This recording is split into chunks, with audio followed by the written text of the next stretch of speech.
তৃণমূল কংগ্রেস দলগতভাবে এবং তাদের অতি মিত্র ঘনিষ্ঠ এক শ্রেণীর প্রচার মাধ্যম, electronics, print, YouTuber, social media, যারা তৃণমূল কংগ্রেস নেত্রী বা তৃণমূল কংগ্রেস বা তৃণমূল সরকারের দ্বারা নানাভাবে উপকৃত, তারা গত 2-3 দিন ধরে পশ্চিমবাংলার এসআইআর সংক্রান্ত বিষয় নিয়ে মাননীয় মুখ্যমন্ত্রীর নেতৃত্বে তৃণমূল কংগ্রেসের যে কার্যত ড্রামা এবং মিথ্যা প্রচার, এর একটা ন্যারেটিভ তৈরি করার আপ্রাণ চেষ্টা করছেন। প্রথম দিন ইলেকশন কমিশনকে কেন্দ্র করে কালো চাদর গায়ে দিয়ে সবটাই পরপর মিথ্যা প্রমাণিত হয়েছে।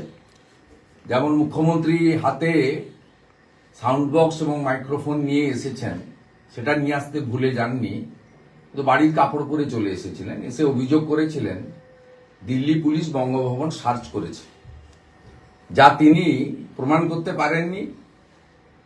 ভিডিও, সিসিটিভি ফুটেজ কোনোটাই দেখাতে পারেননি। উল্টে দিল্লি পুলিশের পক্ষ থেকে ওনার মিথ্যাচারের পর্দা ফাঁস করা হয়েছে।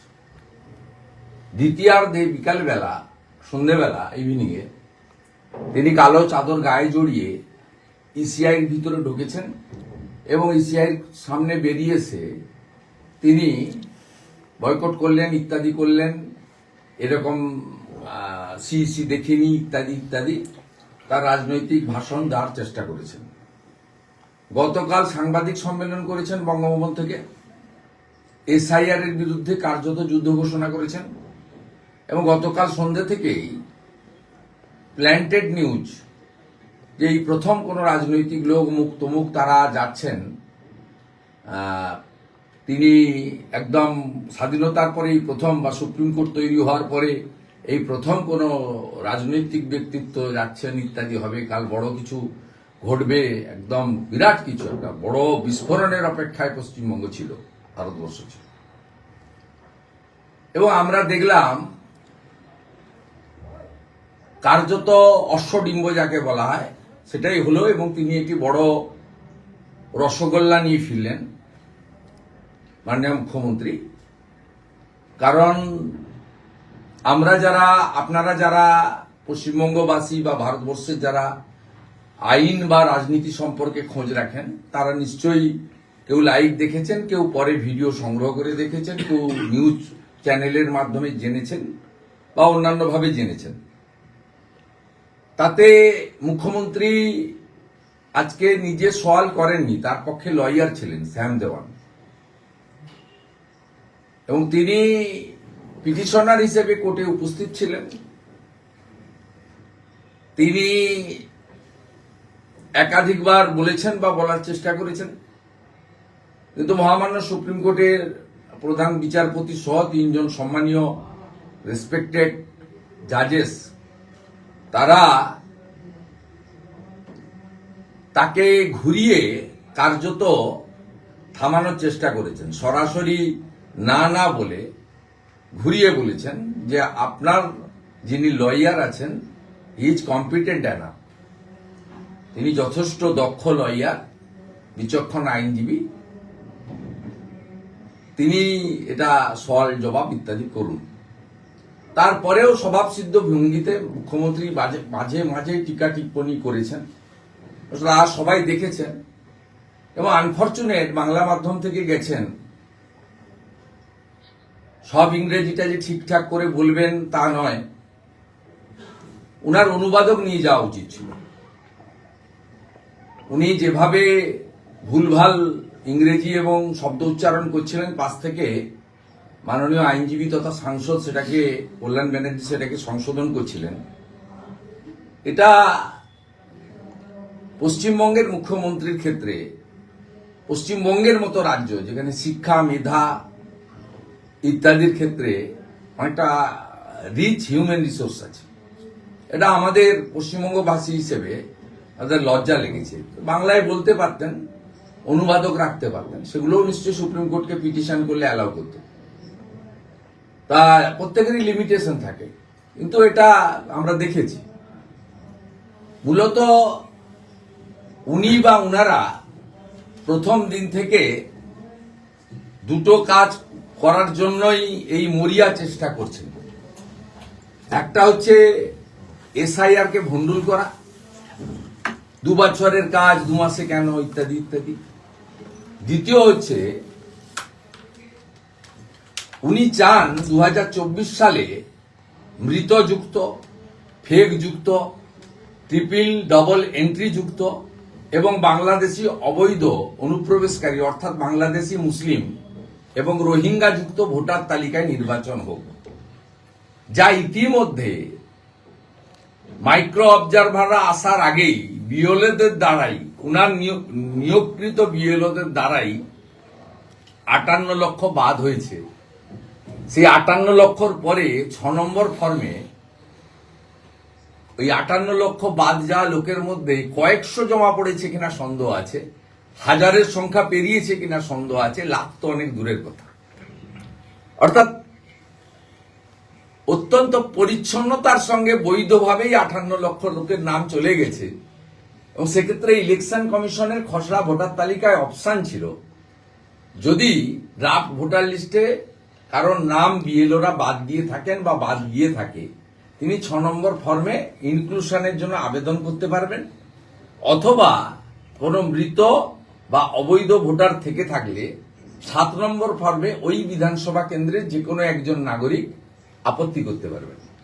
7 নম্বর ফর্ম কয়েক লক্ষ জমা হয়েছে যেটুকু আমি জানি, 6 নম্বর ফর্মের সংখ্যা হয়তো কয়েকশো হবে, লক্ষাধিক কখনোই হবে না।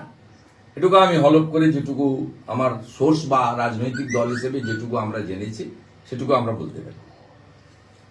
উনার উদ্দেশ্য আবারও বলি এসআইআর ভণ্ডুল করা এবং 2024-এর ভোটার তালিকায় ভোট করা। উনি আজকে যেগুলো চেয়েছিলেন ওখানে কার্যত শূন্য হাতে এসেছেন। প্রাথমিকভাবে বলবো সুপ্রিম কোর্ট কি করেছেন সেটা আমরা দেখেছি, আজকের ইন্টারিম অর্ডার কিভাবে কনক্লুড করেছেন, আবার 9 তারিখ রেখেছেন সেটাও সবাই দেখেছি, সব পক্ষকে হলফনামা দিতে বলেছেন সেটাও আমরা দেখেছি।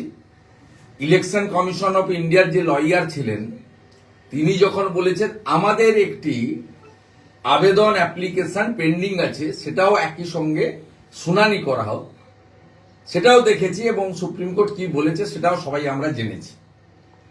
ওনার আজকে মূল টার্গেট যেটা ছিল সেটা হচ্ছে মাইক্রো অবজারভার আটকানো। মাইক্রো অবজারভার কেন আটকানো দরকার? মালদা জেলার এক মাইক্রো অবজারভার তার পরিচয় গোপন করার স্বার্থে আমাকে অডিও ক্লিপ পাঠিয়েছেন। আমি 6 PM আমার এক্স এবং FB হ্যান্ডেলে সেটা পোস্ট করব, আপনারা দয়া করে সেটা শুনে নেবেন, কালেক্ট করে নেবেন। কেন মাইক্রো অবজারভাররা থাকার জন্য ওনার অসুবিধা হচ্ছে? উনি প্রশ্ন তুলেছেন যে ভারতবর্ষের 12টি রাজ্য এবং কেন্দ্রশাসিত অঞ্চলে এসআইআর হচ্ছে, কেবলমাত্র পশ্চিমবঙ্গে মাইক্রো অবজারভার কেন? ইলেকশন কমিশন কি বলবে তাদের কথা, সুপ্রিম কোর্ট সব শুনে কি বলবে সুপ্রিম কোর্টের অধিকার ইখতিয়ারের মধ্যে পড়ে। কিন্তু আমি এই রাজ্যের বিরোধী দলনেতা এবং পাবলিক রিপ্রেজেন্টেটিভ হিসেবে, জনপ্রতিনিধি হিসেবে আপনাদের সামনে কারণটা বলে দিচ্ছি। মাইক্রো অবজারভার এই রাজ্যে দিতে বাধ্য হয়েছে ইলেকশন কমিশন, তার কারণ এসডিও র্যাঙ্কের ইআরও পশ্চিমবঙ্গে মমতা বন্দ্যোপাধ্যায়ের নেতৃত্বাধীন নন্দিনী চক্রবর্তীর প্রশাসন, আগের মনোজ পন্থের প্রশাসন ইলেকশন কমিশনকে দেয়নি। ভারতবর্ষ সর্বত্র বলা আছে এসডিও র্যাঙ্কের অফিসার হতে হবে। এসডিও র্যাঙ্কের অফিসার কারা হবেন? ডাগরের আইএসরা হবেন এবং WBCS এ ক্যাটাগরিতে যারা পাস করবেন তারাই হবেন। যারা জয়েন্ট বিডিও থেকে প্রমোশন পেয়েছেন, ল্যান্ড ডিপার্টমেন্ট, রেজিস্ট্রেশন ডিপার্টমেন্ট সহ অন্যান্য ডিপার্টমেন্ট থেকে যারা আমাদের বিডিও বা ডেপুটি ম্যাজিস্ট্রেট হয়েছে তাদেরকে ইআরও করা যাবে না। এটা একদম ক্রিস্টাল ক্লিয়ার। আমি আশা করি এর পরের দিন শুনানিতে খুব ভালো জায়গায় ফেঁসেছেন মুখ্যমন্ত্রী। খুব যথাযথভাবে সুপ্রিম কোর্ট বলেছে যে আপনি কম্পিটেন্ট অফিসার যে স্পেয়ার করেছেন তালিকা দেন। তালিকা সবার কাছে আছে, আমার কাছে আছে।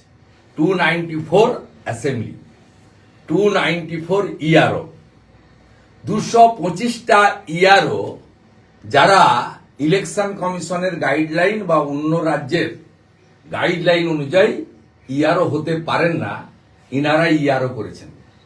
আপনি বলবেন সংখ্যা নেই, আমি বলি 300-র উপরে ডাইরেক্ট WBCS অফিসার রয়েছেন। এখনো 10 জন আইএএস অফিসারকে বসিয়ে রেখেছেন, যাদেরকে আপনি এসডিও করতে পারেন। অর্থাৎ খুব ভালো জায়গায় মমতা বন্দ্যোপাধ্যায় এবং তার প্রশাসন ঠিক কানা গলিতে ঢুকে গেছে। এখান থেকে বেরোতে পারবেন না, কারণ ইআরও গোটা ভারতবর্ষে উত্তরপ্রদেশ থেকে শুরু করে সব জায়গায় যে আপনার ইলেকশন কমিশন গাইডলাইন অনুযায়ী দেওয়া হয়েছে, আপনি সেই জায়গায় দেননি। আপনি জয়েন্ট বিডিও, আপনার কিছু স্তাবক অফিসারকে আপনি দলগতভাবে আনুগত্য যারা রাখে তাদেরকে আপনি ইআরও পোস্টে বসিয়েছেন। সংখ্যা কত? 225 আউট অফ 294। এটা সামনে আসবে। আপনি নিয়ম ভেঙেছেন বলে বিশেষ কারণে মাইক্রো অবজারভার পশ্চিমবঙ্গে ইলেকশন কমিশন দিয়েছে। আপনি আইন ইলেকশন কমিশনকে কোঅপারেট করেননি বলে এটা হয়েছে। শুধু তাই নয়, নাম পদবীর বানান ভুলের ক্ষেত্রে ইলেকশন কমিশন বলেছেন যে বিশেষ বিশেষ ব্যক্তি অথার ইত্যাদি এরকম একটু উল্লেখ করেছেন। তা সেখানে একটু সতর্ক যত্নবান হওয়া উচিত। আমরাও মনি যত্নবান শুধু নয়, যে বিএলওরা এবং আধিকারিকরা এই ইআরওরা ইচ্ছাকৃত ভুল করেছেন। কন্ট্রাকচুয়াল লোকেদের দিয়ে, পার্ট টাইমারদের দিয়ে এন্ট্রি করিয়েছেন, তাদের বিরুদ্ধে ব্যবস্থা গ্রহণ করা উচিত। যেমন বসিরহাট 2 এর জয়েন্ট বিডিওর বিরুদ্ধে ব্যবস্থা গ্রহণের সুপারিশ করা হয়েছে, পশ্চিমবঙ্গ সরকার সেটা কার্যকর করেনি। তারা ইলেকশন কমিশনে আপিল করেছে পুনর্বিবেচনার জন্য।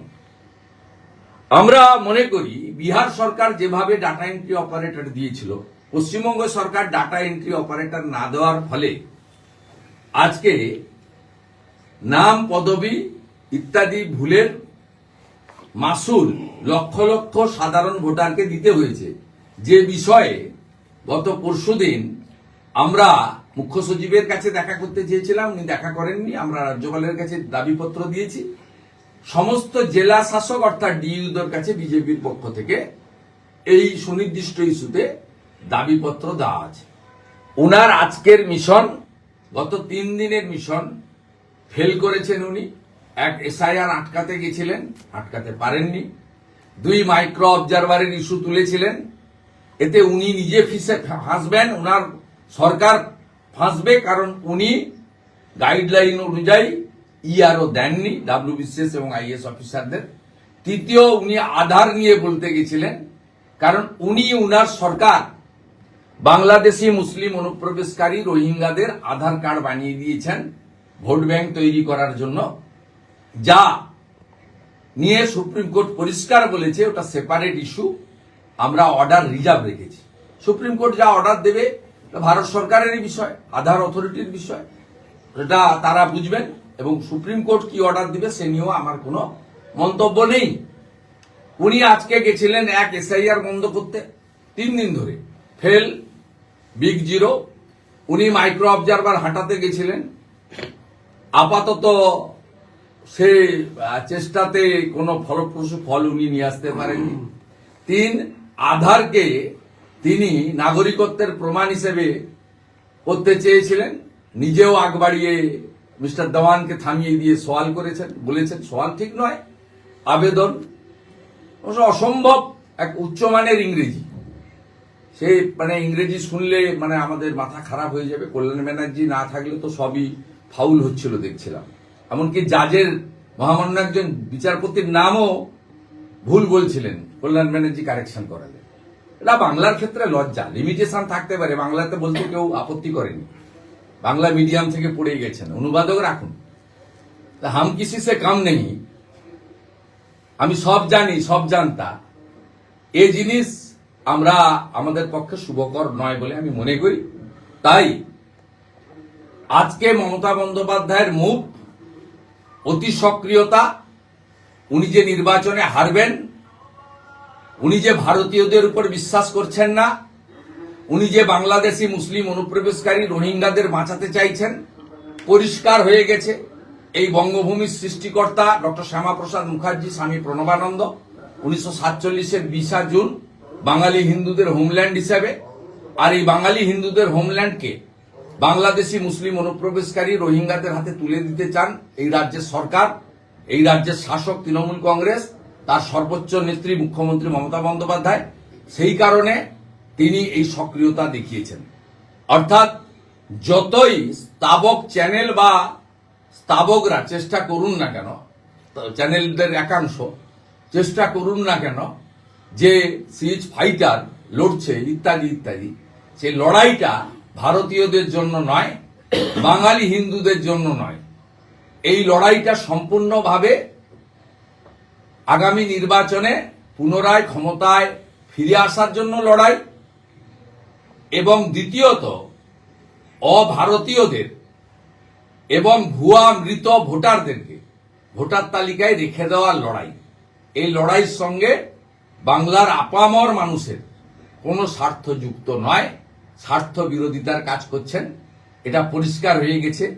আমরা এটা নিয়ে সব ভোটারদের দুয়ারে 10ই ফেব্রুয়ারি থেকে 25শে ফেব্রুয়ারি এই মুখ্যমন্ত্রী অনুপ্রবেশকারী, অবৈধ অনুপ্রবেশকারীদের রক্ষাকর্তার ভূমিকা নিয়েছেন। পশ্চিমবাংলার লক্ষ লক্ষ পরিবারে ভারতীয় জনতা পার্টি এবং রাষ্ট্রবাদী প্রচারক কর্মীরা পৌঁছে যাবে মুখ্যমন্ত্রীর এই আচরণ। আমাদের ভিডিও ভালো লাগলে লাইক এবং শেয়ার করুন। কমেন্ট সেকশনে গিয়ে জানান আপনাদের মতামত। আরও ভিডিও পেতে আমাদের চ্যানেল সাবস্ক্রাইব করুন এবং প্রতি মুহূর্তে খবরের আপডেট পেতে প্রেস করুন বেল আইকন।